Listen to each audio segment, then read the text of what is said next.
Welcome back to Be the Messenger, Courageous Arts Collective Podcast, a space where we have courageous conversations at the intersection of healing and justice. I'd like to welcome my guest today, one of the good bros, Dr. Corey Holmes. Welcome to the show, bro.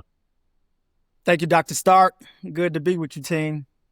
Right. And also, I just want to say a good shout out to Omega Psi Phi Fraternity Incorporated. We are recording this the Monday after the conclave. We want to appreciate Cincinnati for hosting the bros and the bros showing up in order to build communities and to lift as we climb. Shout out to Omega Psi Phi Fraternity. All right, viewers, I want to welcome the brother today. As we know, I got to do an introduction here, so give me a second. Let's read the brother's bio. Dr. Corey W. Holmes, founder and CEO, Holmes Holding LLC. Author, global servant, educator. Dr. Corey Holmes is an author, foreign affairs analyst, and educator whose work bridges the world of global affairs, academic scholarship, and the timeless human experiences of fatherhood, community, and cultural discovery. As the founder of Holmes Holdings LLC, Dr. Holmes has created a literary home dedicated to curating books across three meaningful genres: children's literature, leisure and memoir, and academic publishing. Dr. Holmes has worked in international NGOs, served the United States Department of State as a foreign affairs officer, and held several positions in the legislative branch, including acting staff director for the House Foreign Affairs Subcommittee on Africa, Global Health, and Global Human Rights. He brings a distinguished career in public service to every page he writes. He holds a PhD in African Studies and Research from Howard University and an MBA, and is taught at both Howard University and New York University. A Fulbright and Bourne alum, he has served on the National Security Education Programs Alumni Association Board, is a Truman National Security member, and a BPIA Colin Powell Leadership Institute Fellow. Originally from Detroit, Dr. Holmes currently lives in Santo Domingo, Dominican Republic, with his wife and son. His writing has appeared in publications ranging from the London School of Economics blog and the Chicago Black Policy Review to South African magazines and academic journals. A member of Omega Psi Phi Incorporated, he continues to balance professional pursuits, personal passions, and mentorship. One hole, one cigar, one glass, and one kid at a time. Welcome, bro. Wow, team. Appreciate it. Hearing those words, bro. Hearing those words. How does that make you feel? Wow. Hearing those words and attached to your identity? I'm humbled. Bro, you're in this thing. When you're in it in real time, right? You just put your head down and do the work. I'm not in it for the accolades. I'm not in it for the titles. I'm in it for the legacy. I'm in it for mentorship. I'm in it to leave this thing better than it was given to me, right? And so, very humbling, bro. Very humbling. But the work is still yet to be done, man. I almost felt old, too, when you were reading that. Like, wow. Well accomplished, bro. So, here we like to start from the beginning in that journey. Can you share with us your why growing up in Detroit? Like, what was it like being a kid in Detroit? Wow. Man, Detroit, West Side. Raised in the 80s, born in the 70s, raised in the 80s. Coleman A. Young was prevalent. It was a very black city. At that point, for me, it was at least in my bubble, was a very educated city because my mother was an educator, right? My godmothers were educators. And so I was always in the academic setting, right? I went to a very small parochial school on the west side of Detroit where they just constantly made you read, made you think, and sprinkled in, some physical activity. So you were well-rounded, right? And so I was blessed with that foundation because subsequently, later on, as I fell off the wagon a little bit, I still had a good foundation to be able to hold on to and get my act together. Detroit is home. It'll always be home. Don't go back as often as I would like, but it's always in the heart, man. It's always in the heart. No doubt. Can you share what that's like when you said you always had education? And one of the things Yeah. that brother, from my space is we love to present to our viewers and listeners is that there's two forms of education. There's an informal and there's Yep. a formal. Yep. So what was the combination of those and having those, social control agents like your mom, your aunts, being in education? How do you think that prepared you for where you are now? Absolutely. So I love that formal and informal. My mother was formal. My father was informal, right? My mother Mm. had 30 years beyond her master's. She was going for a PhD and basically looked at the time and she was like, I'm only going to get paid a little more than this. And I know I have your expensive butt, Corey. Yeah, right. So she stopped at her 30 hours beyond the master's. So she had a master's plus 30 hours. My father was a high school graduate, never went to college. He worked at Chrysler. He was the oldest boy out of six kids. Went to Chrysler, I think, in 19, right? And so, but was well read. He was an artist. Like my father was a freelance photographer. He knew how to draw. So I have a lot of his work on my walls to this day. I don't know if you ever heard of the Heidelberg Project in Detroit. I have So not. it was basically like you would have like, lack of a better term, there were voodoo dolls and trees. There were like top hats. It was just like, it wasn't graffiti. It was art. And people from all around the world would come and videotape and take pictures of this 3-block radius of just art. Like they had cars that were painted different with, steel on top. It was just very artistic. And my father early on would take pictures of it, right? And never thought about asking people for money and would just give them out. Thankfully, I found some of those pictures and have Mm. some on my wall, but I've also given some to certain folks who've asked from across the world. My mother, on Powerful. the other hand, real quick, Uh-huh. man, like I said, you're going to read 20 books during the summer. A B, why did you get the B? It's okay to get the B, but you have to explain the B. And I need to see exponentially you getting better with this B. But also teaching me how to be comfortable being uncomfortable. Mm. And we both know that, right? When we just talked about our fraternal organization, right? It's being comfortable being uncomfortable. And that takes actually doing it, right? Actually being in that moment. So that was the greatest gift she gave me. The greatest gift my father gave me was humility, man, but still having that dignity. Right? Which is crazy again. Right. Right? But he was a very distinguished dude, not to have any degrees, man.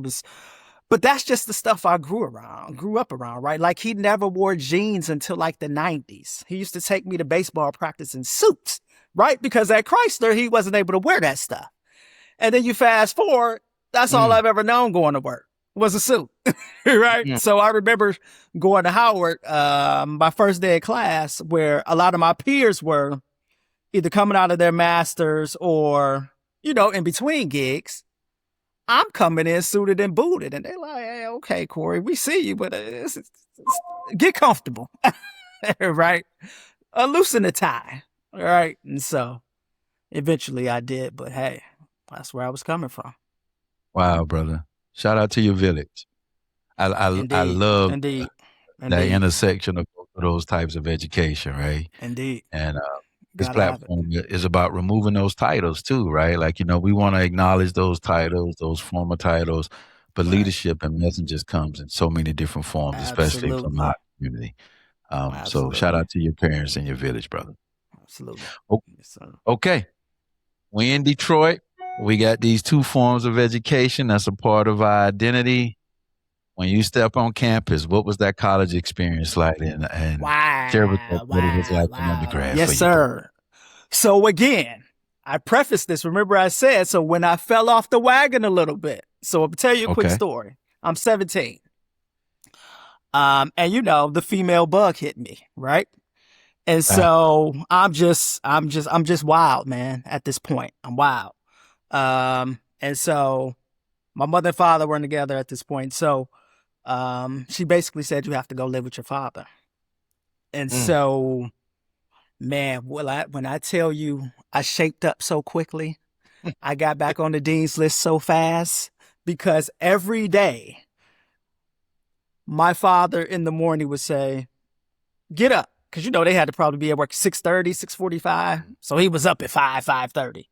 He would make me get up and wash the dishes. And at a certain point, I'm like, "Pop, I can just wash the dishes the night before after we eat." "Nah, I want you to get up and do them in the mm, morning. If I got to get up, you need to get up, right?" Um, so I started at Tennessee State University, right? Um, always wanted to go to HBCU. We all know the Cosby Show. That's why I chose it over at PWI, bro. Um, to be transparent and to be honest, I could have went to Michigan. In fact, I could have went to Michigan for free. Could have went to any school in state of Michigan for free. But I wanted to be Denise. And when I thought about it back then, I was saying Theo, but in retrospect, I was Theo because he taught at NYU. I didn't go to NYU, but I also ah, taught at NYU, right? So I gotcha. got a chance to be both, right? And I end up finishing my bachelor's at Clark Atlanta. That's where Different World was taped on the campus of Clark Atlanta University. So anyway, I started at Tennessee State. My major was occupational therapy because I broke my leg in high school. Again, being a knucklehead. My father said I was on punishment, but I'm like, you don't even live here. How you gonna put Mm, me on punishment? Right. mm, And I also had an earring in my ear, and he told me I couldn't get an earring in my ear until I was 18. I was 16 at this point. mm. So I got into a car accident going to we used to call them swing outs, right? Go hang out, high school swing outs. And it was at a drive-in. I got T-boned by a station wagon. I ended up breaking my femur bone. And the only thing I can think of as I'm in the ambulance was, please don't tell my father I have an earring in my ear. They're like, dude, we see a bone stuck out of your leg. I'm like, I And hear you, you. I know you're going to fix that. Please cover my ear up. And wow, sure enough, as I'm going into surgery, he said something about that earring. wow. And the doctor's looking like, So I said, oh, I wanted to give some context. Getting on the campus for me, I had already kind of done I don't want to say the wild stuff, but I was comfortable with being grown, being independent, if you will, right? So those years of at first 2 years at Tennessee State, I was on the dean's list. The only reason I left Tennessee State was there was a murder on the campus. It was Mm, 1997. I'll never forget. Yep. His name was Reno. He's from Memphis, and it was actually he lived across the hall from me. Yep. And my parents were like, "Yep." It made it all the way back there because remember it wasn't internet like that in 1997, but it made the news, the national news. And my mother, in conjunction with my father, was like, "Yeah, finish out the semester, December. I'm coming to get you." mm. And so, yep, yep, Yeah. yep, Bro, there's a few yep. things I want us to touch on there to expand a little bit. Um, we Okay. always say the life journey, you get older, you turn around and you are much more critical of the younger generation coming behind you. I hear a great deal of father-son relationships in your story that you shared so far. I Yes, hear high expectations. I hear a great yes. deal of respect, um, unapologetically. Your father didn't have to present anything other than the way he loved you as the way you responded to what his expectations were. Contemporarily, right now, and I want you to bring in your writings because a lot of Mm-hmm. what you're doing and writing about is fatherhood. Mm-hmm. Do you think that we have lost some of those things that you were given and maybe your friends were given in society now in the Black community, and how has that influenced your writing, um, Yeah. and your and the way you parent as well? Yeah. Um, I always tell anybody who will listen, just show up. I tell fathers to just show up. Whenever I do podcasts specifically on fatherhood, just show up. Your kids don't care about how much money you make, whether your Mm, name is doctor or professor at whatever, or attorney, whatever, president, whatever. Your kids do not care. They care about when you show up for them in the moments that they want and need you to show up, right? It's definitely lost, bro, because if we could be frank, man, there aren't a lot of us in the households for whatever reason, and there's a plethora of them. Um, Maybe you made the wrong decision about, who you procreated with, right? mm, But even if you did that, once the child is there, it is not about you and the person you procreated with. It is mm. about the child. That is the biggest lesson I have ever received from my parents. It did not matter. They could have argued till the cows came home, but when it was about me, it was like they formed Voltron. They were in unison, Mm, right? Like, yep, okay, okay, yep.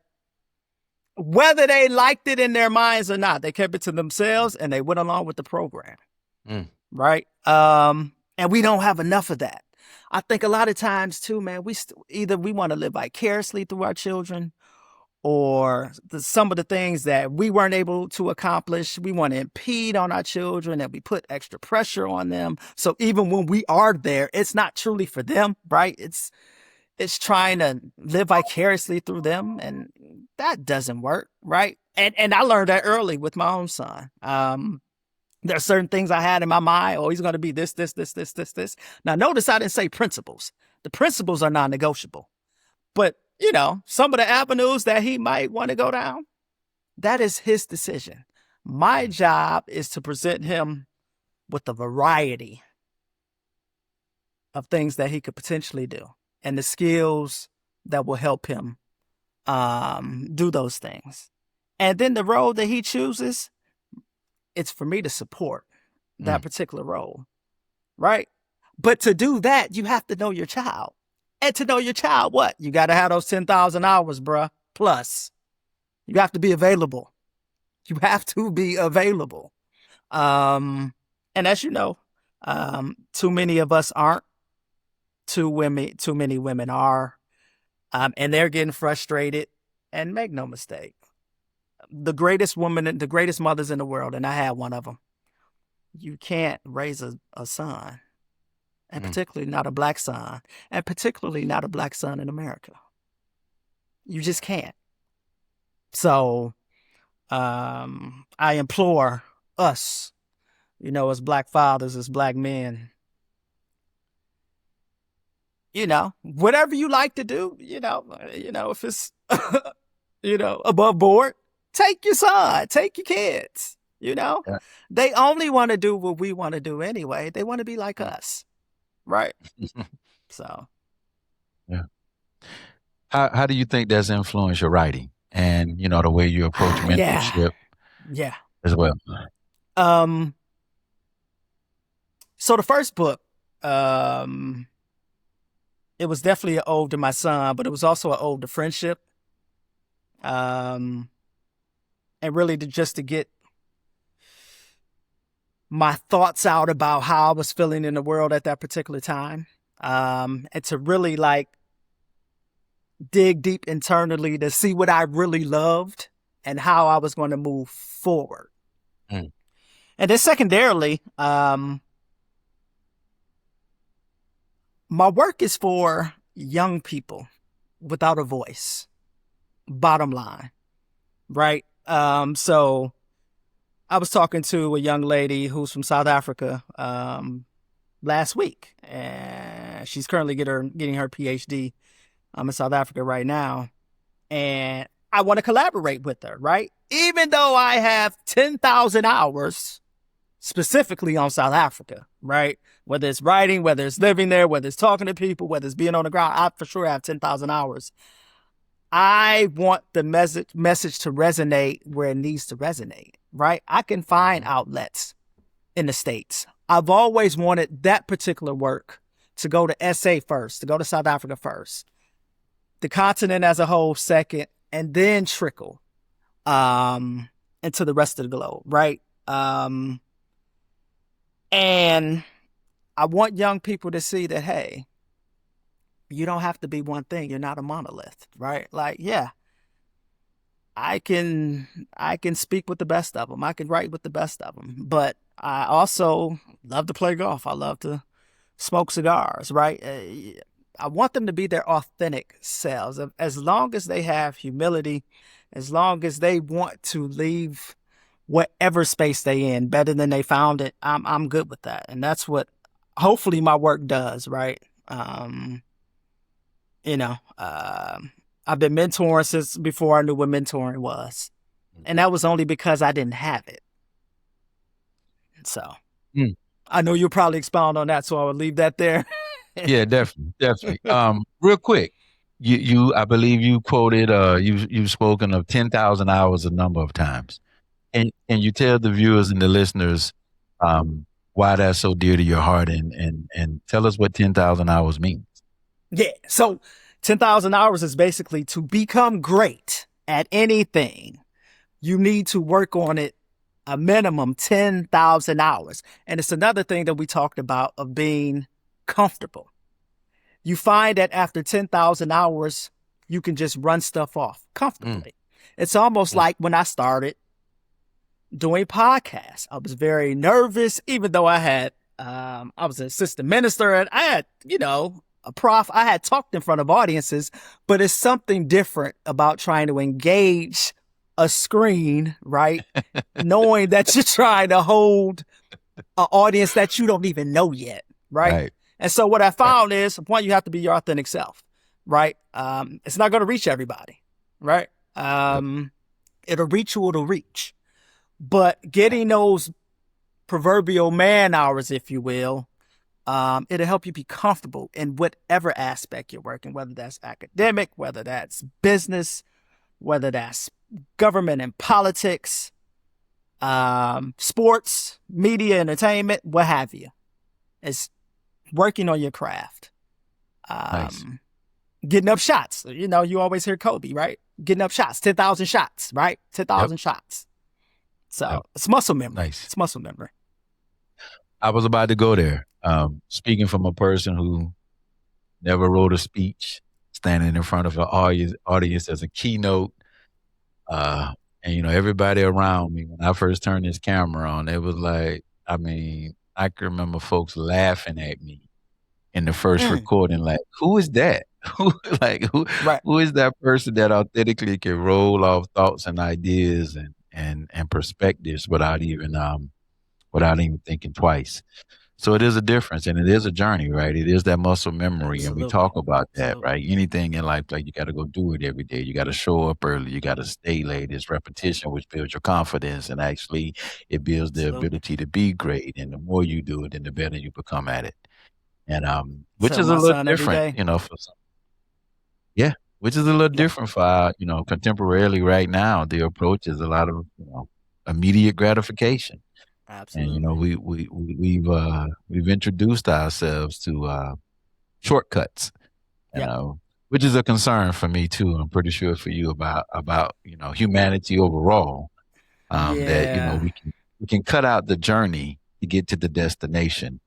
Can you speak to that as well? Yeah, and I'll put it in the terminology that we are both going through now, YouTube.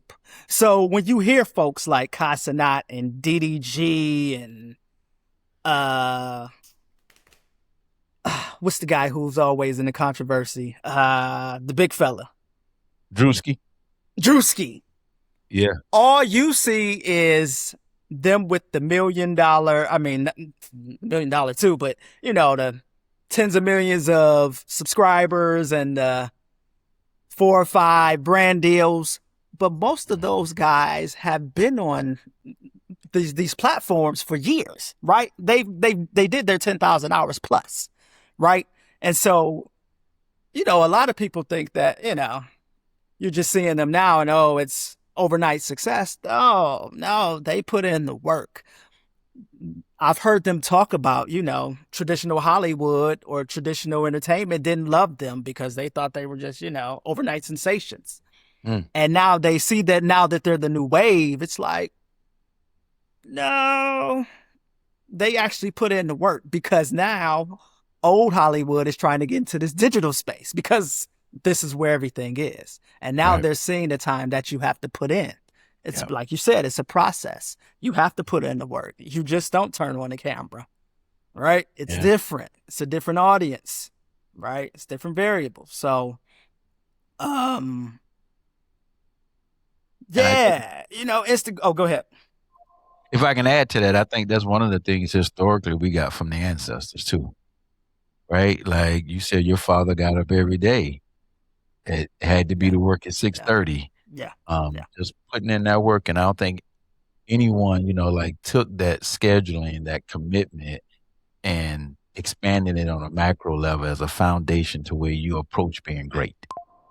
I think it was, we can minimize it sometimes to just survival, right? Because it's paying the bills. But one of the things Yeah, that I watched yeah. growing up, it was like, yo, Betty Lee was getting up every day, whether sick, whether Yes. bothered, whether know Yes. what. And it was like, yo, that work ethic is what she gave me. It was like, if you want anything, you got to go, Yes. no excuses. You show up and don't just show up, right?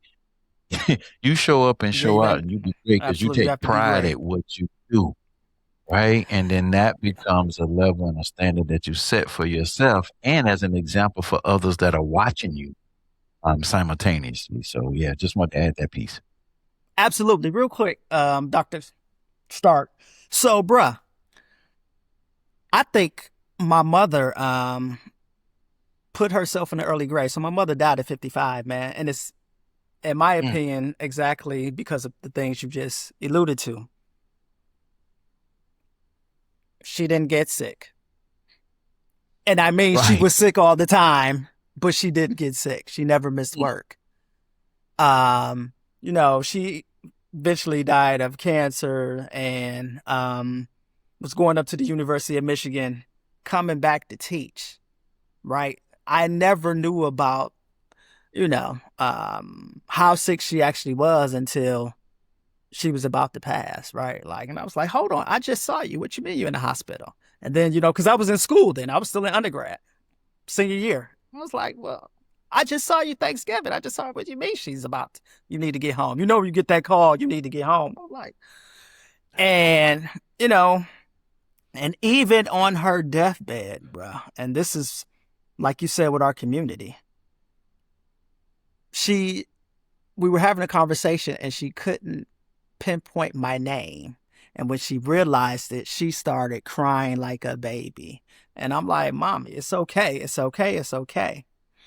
And so the pastor was coming and it was crazy. He was like, let us pray before he left. And, we said the 23rd Psalm. She said it like her memory was sharp as Mm. a razor tack, bruh. Right? So Yeah. for me, that's faith. Yeah. Right? That's faith. That's something bigger than what we are. Right?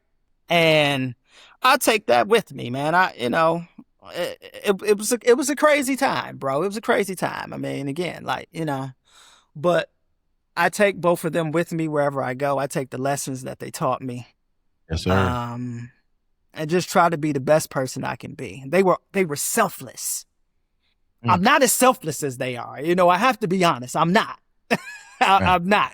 But I try to be, um, in most instances. Bro, we say something around here that we introduce terms around here like self-justice. And I think Ah, a, num- a number of the sacrifices that you speak of and the selflessness was for you to have self-justice. I believe that as well. To pour into you before you can pour into others. And the lessons that they yeah, gave yeah, you has yeah. increased the greatness for the community, for you, for us, for you and I to share space right now. Two black men with PhDs is exactly why my mother was doing what she was doing. I believe that. I believe that. Indeed. And I think it's our Indeed. responsibility to teach those lessons and pass that on to our children. So this generational ideology looks different when we're talking legacy. So I do believe the selflessness is defined differently as we increase our purpose and spiritual alignment individually and collectively. So thank you for your parents and the lessons they gave, bro. Well said, Bro, bro. before I forget, can you drop the name of the book? Can you tell us the name of that book? The first one. Absolutely. Absolutely. Yeah, absolutely. Golf, Cigars, and Scotch, Balancing Fatherhood, Friendship, and Fine Living. It comes in 4 forms: ebook, paperback, hardcover, and audiobook. And when I tell you this audiobook, bruh, it's almost like reading a different book. Just going through that process of an audiobook. I don't know if you've ever done an audiobook. Wow. Woo. Yeah. It's up there with if you know what I mean, the sci-fi and fatherhood and marriage. Okay. I've been avoiding takes a lot of patience and fortitude. I've been avoiding it. It took me a year. A It took me year. a year. Wow. The whole process, yes. But that finished product, I'm so proud of it. And hopefully those who only love audiobooks or who love to read in different forms and listen or just listen to books, hopefully they'll check it out. No doubt. We'll definitely push it over here, bro. We'll have links to Appreciate it. all 4 venues that where it can be Yeah, purchased. sorry, yes. And yeah, you can find it on Amazon, Barnes and Nobles, anywhere you get books. Yeah. And anywhere you get books. All right, bro. So. Now let's talk about this state house department and how did you get into government positions in foreign affairs? Yes. So how did you get there? Yeah, absolutely. So 2009. So I was in Michigan. I had just lost my restaurant. So I had a restaurant, bruh, from 2004 to late 2005. And it burned down. It was an arson fire on the east side of Detroit. And so I had definitely lost my way. Knowing what I know now, I probably was in depression. So I wanted to get out of Detroit.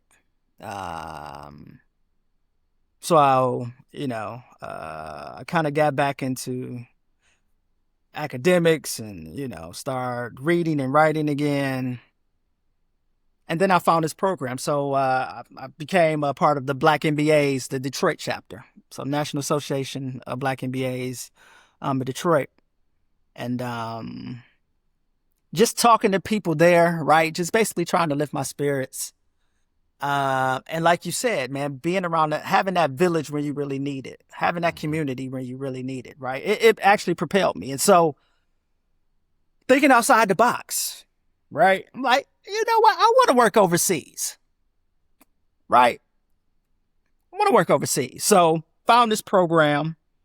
They had 3 opportunities. One was in the UK in London. One was in Sydney in Australia, and then one was in Johannesburg in South Africa. I wanted to go to London, but it was too expensive. Sydney was too far, and they wouldn't give me a visa for a year because I wanted to stay at least a year because I was never coming back. I was like, if I get a year over there, like you said, I'm going to show up and show out, and they're going to offer me something permanent, or I'm going to make so many connections, I'm going to be ingrained in that culture. Mm-hmm.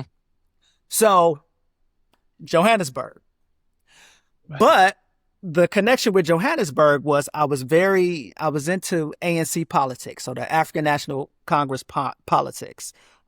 Folks know probably Nelson Mandela. That was his political party. And so the Polokwane Conference of 2007, there was the current president of Thabo Mbeki and the would-be president of Jacob Zuma. Thabo Mbeki was looked upon as an aristocrat. His father, Govan Mbeki, was a well-known figure in the ANC. Jacob Zuma was basically known as Muscle. He was the rural guy. He was the Zulu guy. He had like a sixth, seventh, eighth grade education, but he was a political assassin. So Mm. anyway, during this conference, because basically if you win the ANC, you were going to win a presidency of the country. During this conference in Polokwane, Jacob Zuma was beating the pavement. So anyway, he ended up winning the conference, subsequently becoming the next president of South Africa in 2009. That's when I actually got into South Africa. It was 2009. So I moved there in 2009.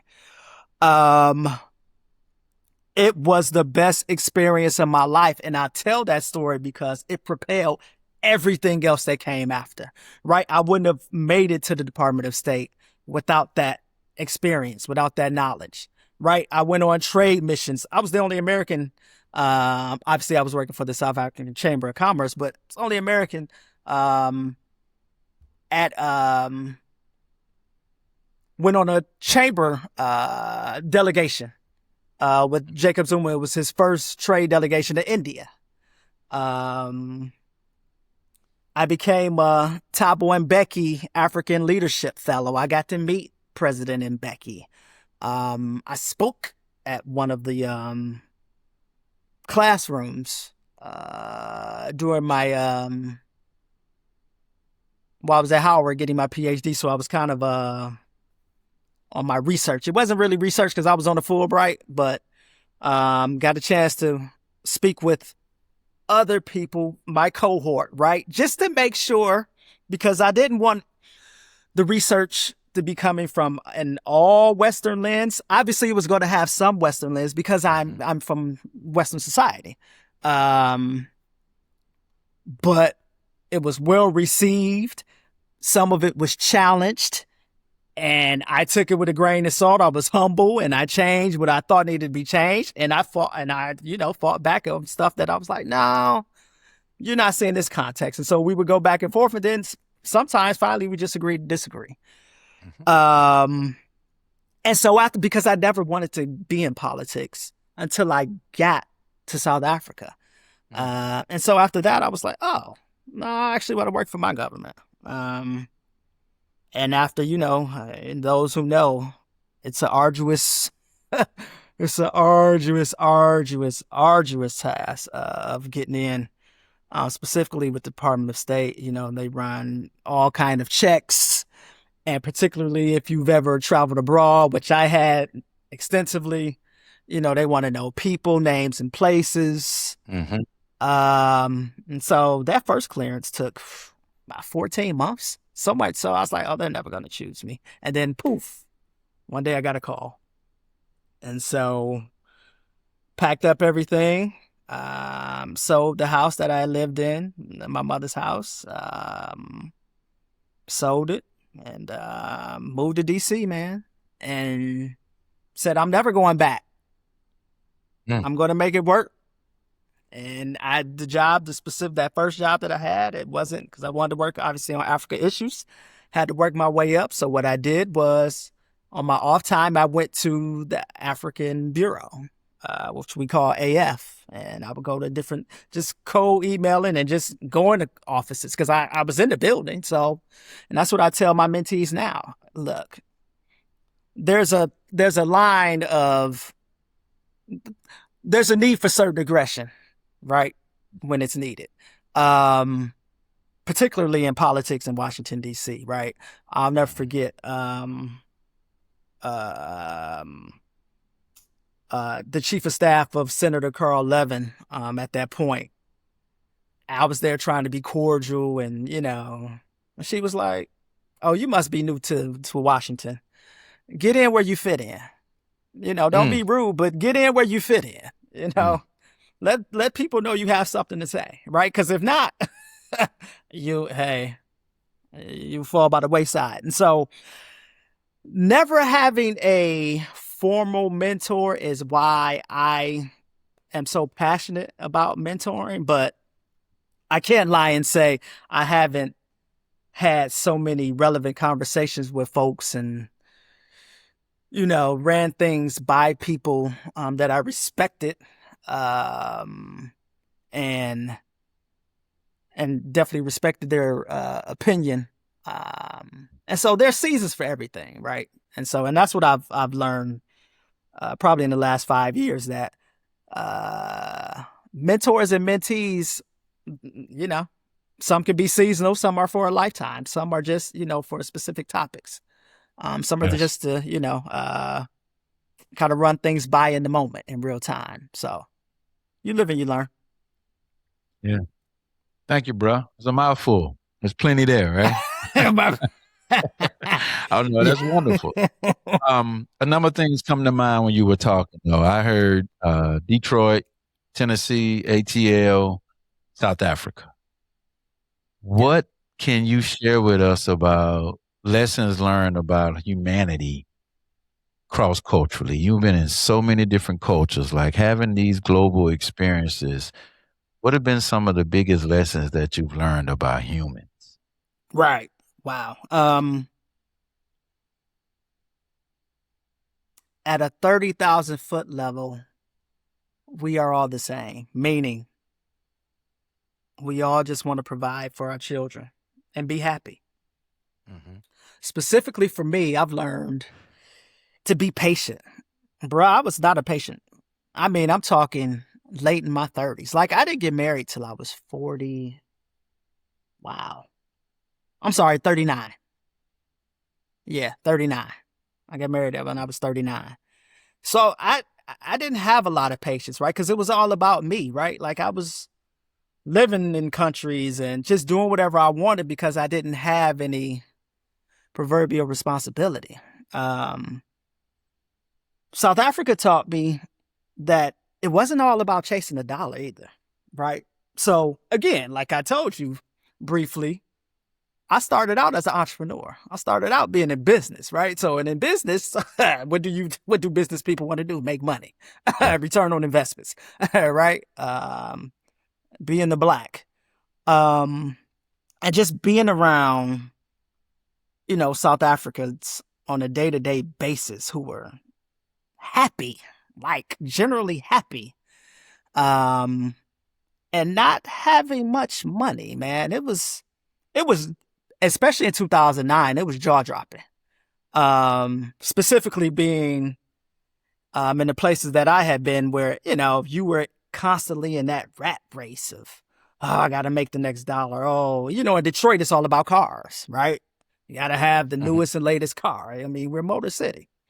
And these other places, man, it's about the braai. It's about Brai's barbecue. Um, and having family over and, everybody just pitching in and, and just laughing for hours and hours on end, just sitting around telling stories. All Mm. right. And so I learned that. I also learned to see the bigger picture. Right. And what I mean by seeing the bigger picture is, what can I leave that is bigger than me? Right. Mm. And that's where the writing came in, right? When I am Mm. turned to dust, right? When Mm-hmm. I am only dust, um, what can I leave? And that's narration, that's stories, you know. Hopefully coming soon, that's visual, right? Because I'm trying to Yes. get into visual.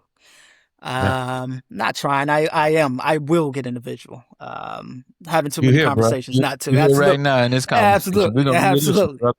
We're gonna leave Absolutely. this Oh, and visual, architecture. I mean animation. I'm sorry. So let me preface that. Oh, animation. Animation. Okay. Yes, Okay. animation. I'm sorry. I'm sorry. Yes, animation. Animation. I'm having too many conversations. So, and that's coming, right? And it's just leaving that footprint. Um, Again, for the voiceless, bruh. For the voiceless. I've been in too many rooms where it was just me. And Mm. I hated it. I hated it. At first, when you had the id and the super id, right? And you're like, okay, yeah. But at a certain point, it's like, nah. Let's open this door. Let's crack this door. Furthermore, for me now is I'm opening the door and I want you to go past me. Mm. Many people say that. Not many truly live it. I promise you Mm, that, team. Not mm, many people truly live it. mm. And there's not a mentee that could tell you otherwise with me. Because every time I tell them I'm opening up my network, they're shocked. They're shocked. Like, what? Huh? What? What? Huh? Yeah. Mm. What are we in this for if I'm not opening up my network? Now, understand when I open it up my network, you better be worthy of it. Right? I better not act accordingly. Right? But Excellent. if I've already vetted you, that means you're probably on the right path. So yes, why wouldn't I open up my network? Right. I'm constantly shooting people stuff, bruh. Peers, those ahead of me, mentees, like you win, I win. I don't look for anything. There's enough in this world for all of us to be happy, bruh. Yes. All I Yes. ever ask is if my son ever come to one of you all, just, lift as we climb. That's all I ask.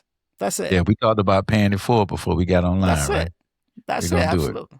That's it. Hey, bro, I want to hold you in the space right here around leadership, right? Because some of these concepts and these nuggets that you're dropping is about leadership.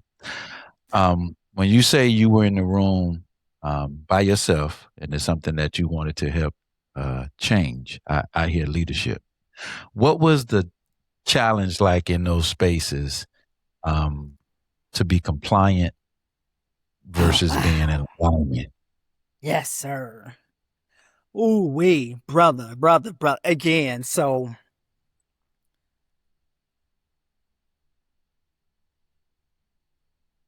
let's go back to DC, man. So again, I'm coming from Detroit. Mm-hmm. So, and remember, I wasn't in politics in Detroit. So I wasn't a local city politico. I wasn't a state politico. And now I'm jumping all the way to the Fed side, right? And Right. politics at the State Department used to be apolitical, right? We don't know about that now, but I'm really talking about my time on the Hill. But yes, there were times where I didn't feel sufficient. I didn't feel adequate. And this was even while being,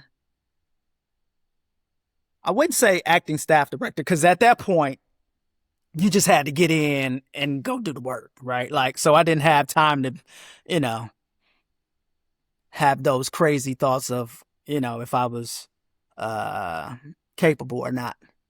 But that just makes you have to dig deeper and work harder, right? Like, and what I found pivoting into this my new career of being an author and curating narratives is I've always belonged. You're always who you always were, meaning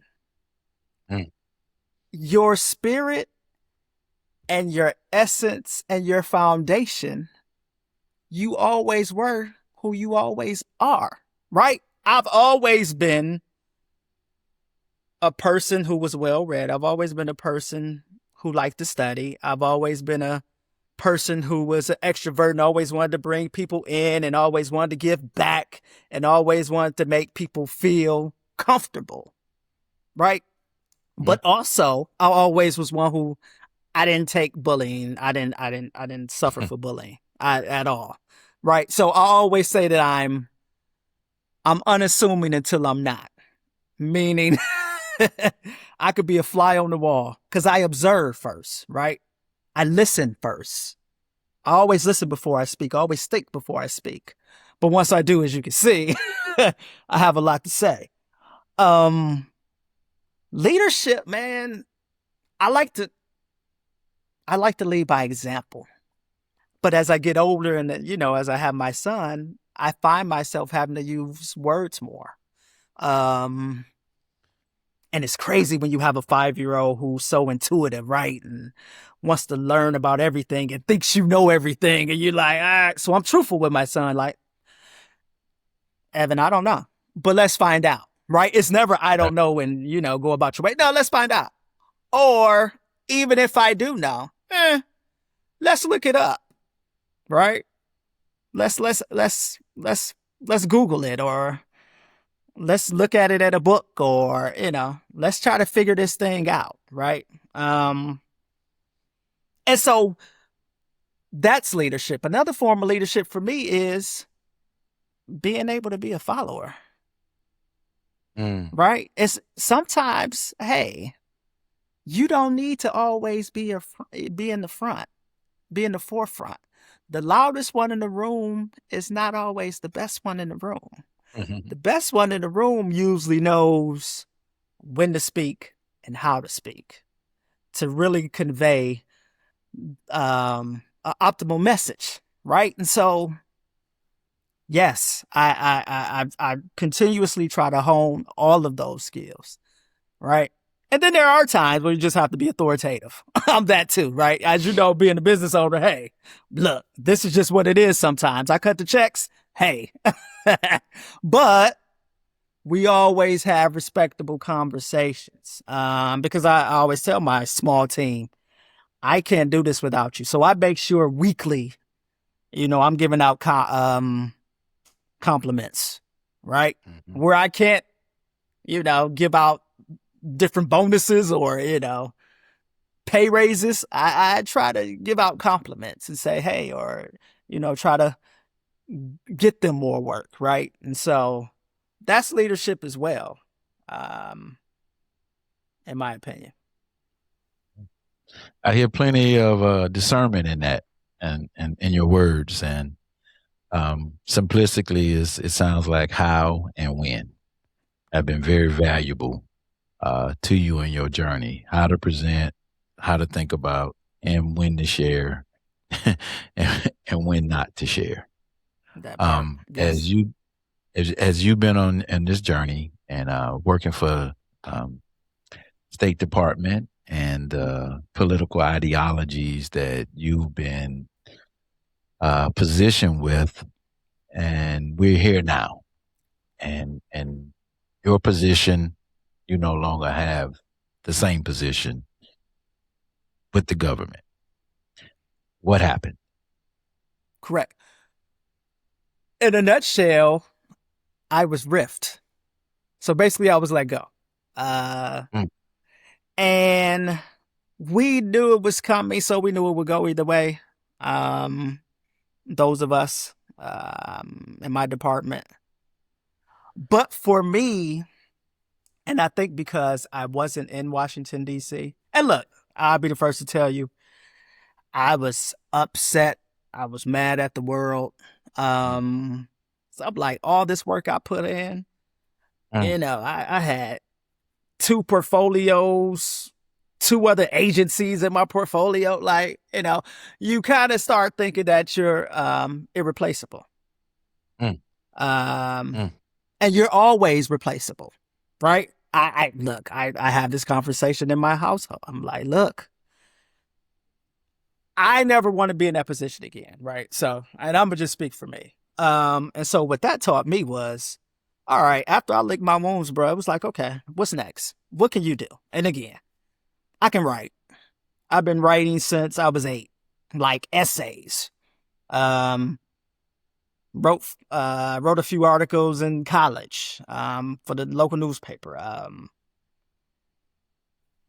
Speech writer, for the government, right? Dissertation. So, okay. Now, how is that going to be profitable for me?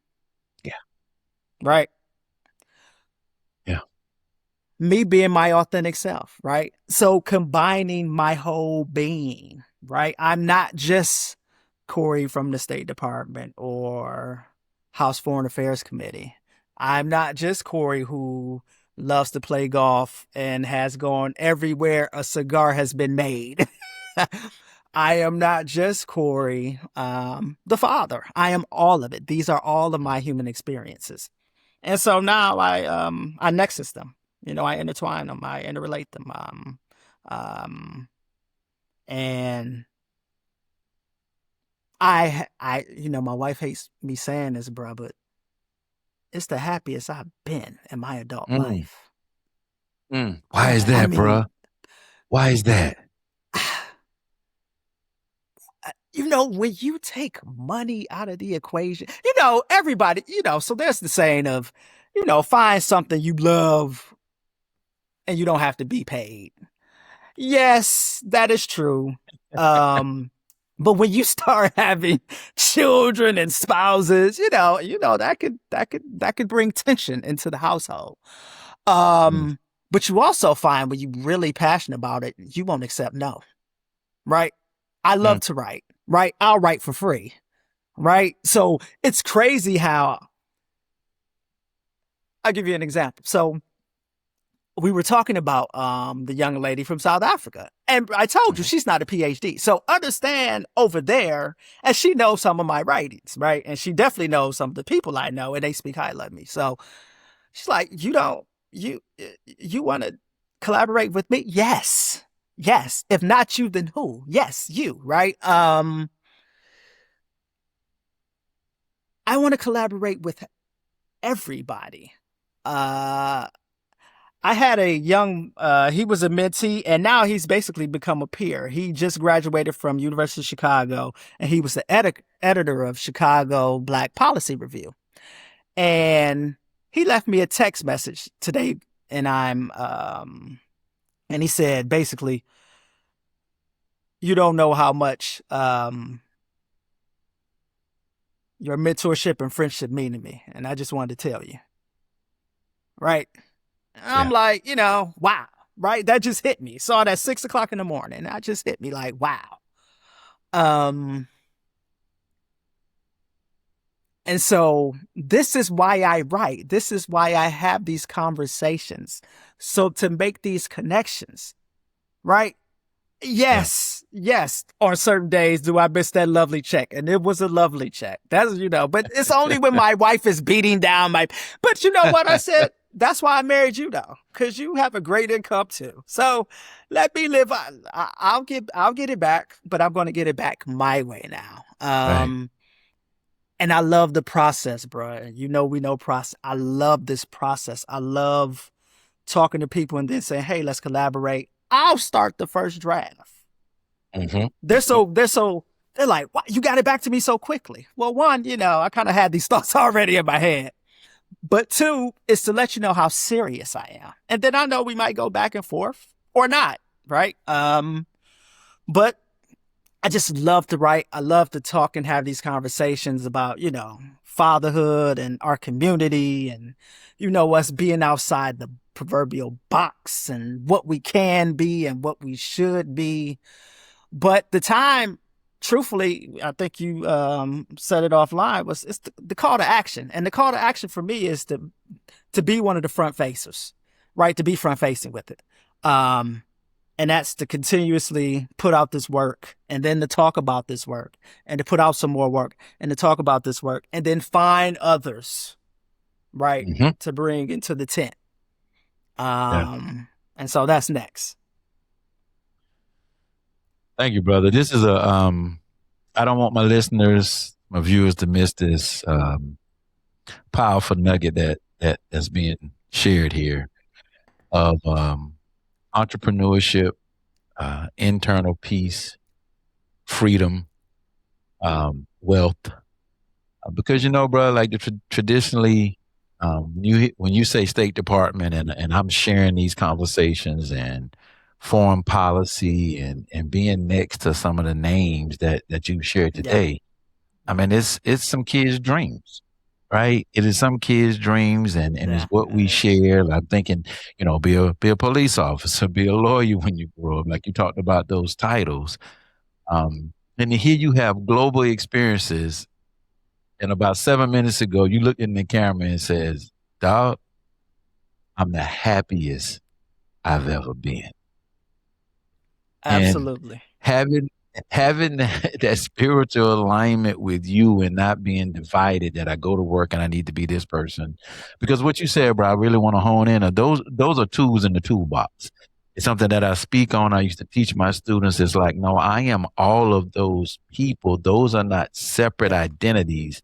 Yes. Those are parts of my identity. And we understand that in another way, right? Like we are all Yes. part of one. And Yes. and help them. I need you all to understand that that freedom brings happiness, and not only just happiness, is connected to purpose. And it sounds like that's not the same thing, even walking into the State Department and handing that power into someone else to dictate, as you shared with us, your joy. Exactly. Exactly. Um, man, bruh. And it's not always, it doesn't always have a monetary value, right? And so that's why the book, when it says, golf, cigars, and scotch, balancing fatherhood, friendship, and fine living, the fine living Mm, is living in the moment, having peace. Brahma newfound yogi, right? Like that has brought me peace. yes. It's brought a stillness to my mind. I have a physical regimen. I Peloton, I swim. I Mm. haven't golfed as much because I've been writing a lot, which is okay, right? But you get to choose, right? You get to Yes, choose that to do that, absolutely, right? Like that absolutely, absolutely. ownership And I over can't go for back. it. And I Right. can't go back, right? So obviously there was a point where, let's say 3 to 5 months, because I actually wrote the book probably took me about 60 days to, lick my wounds, but then I started writing the book, the golf book. Right. Um, and so from probably February to June, even after the book was published May 27, 2025. I was like, yeah, I would love to go back in some capacity, if I could find something, whatever, whatever, whatever. I can't go back now, bro. I can't. Mm, Not in that capacity. mm. Not in that capacity. Because I wouldn't be my full authentic self. And I could Yeah. never suppress this again. I can't. Yeah. I can't. Right? Yeah. Once you So, got a taste, then you're gone. yeah. Yeah. Yeah. That's You have powerful, to bro. take, let me just say this quick thing too. So you mentioned BPIA in my bio, which is Black Professionals in International Affairs, right? Mhm. And we had a networking session a couple weeks ago, and Ambassador Gina Abercrombie with Stanley, who I had met during my congressional days. We were trying to get this diplomatic act pushed through legislation, which we didn't, but we gave it the old gallant try. Um, she said something very interesting to me, team. She said, I need you to be bold. Mm, Corey, I need you to be bold. Now, this wasn't the first time I heard this. And it wasn't the first time I heard this from somebody, with quote unquote up, some standing, some credentials, some deep credentials, right? But it stuck with me because I wasn't looking for it. I was there to mentor others, right? And so I happened to be in a session where she was on. I'm like, oh. And so, I just started talking. And at the end of it, she's like, keep it. I need you to be bolder. I need you to be bold. And I'm thinking, like, okay. And I knew exactly what it meant. mm, I knew exactly what it meant, right? And so with that, because I had planned for this book that's going to be published by Cambridge Scholars, I wasn't going to submit that until November. I submitted that in May, right?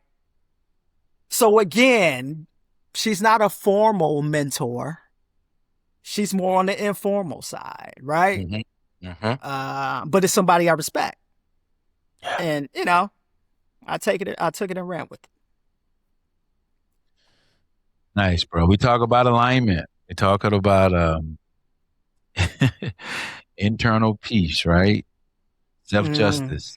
A mm, few years ago, bro, I presented a conversation. I forget who wrote the article, and they specifically were talking about Black women's silence and boardroom mm, meeting, mm, mm, how it was medically making them sick, mm. not being um, in alignment, but more so in complying and not amplifying the voice.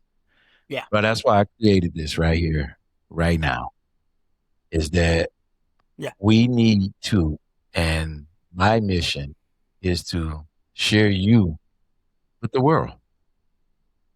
Share your mission, your message, your authenticity, and your story with the world. And I think that there's something um, right now that the timing is perfect, being the socio-political climate we're giving right now, Yeah. where they're trying to silence us, Yep. and that freedom and the rights that we have right now, individually to be responsible to the collective, is now, bruh. I want to thank Yes, you sir. Absolutely. for your journey. Thank you for trusting me and my viewers here today and sharing your story. And if there's a message that you would like to leave us with, that you would like to share with the world, could you please share that now? Absolutely. Brother Stark, first of all, I appreciate you letting me be on your platform. I am truly humbled, team. This was a great conversation, and hopefully from our mouths to the millions and millions of folks out there, let it touch them in the way that they deem fit. I want to leave this with our audience today, man. Lend your credibility to people who don't have it yet. You know, I keep going back to this, who don't have a room to be heard in, right? Because I believe your life is measured by who's standing after you leave, right? So again, and that's what mentorship is for me. It's leaving whatever space I'm in better than it was left to me. And so thank you, No doubt. brother. I appreciate you. Um, and let's continue the conversation, right? But also at a certain point, let's stop talking and let's start acting, right? Call to And and action. I and I yeah, and I believe it's the onus is on us in our own ways. It doesn't look the same for everybody, right? Yes. So in your way, do your part. Dr. Corey Holmes, thank you for trusting us again. Thank you for breaking bread with us, brother. We appreciate you so much. We're proud of you and keep rocking out. All right, viewers and listeners, as you know, we say, we thank you for tuning in. Healing first, just as always, reform forever. Peace.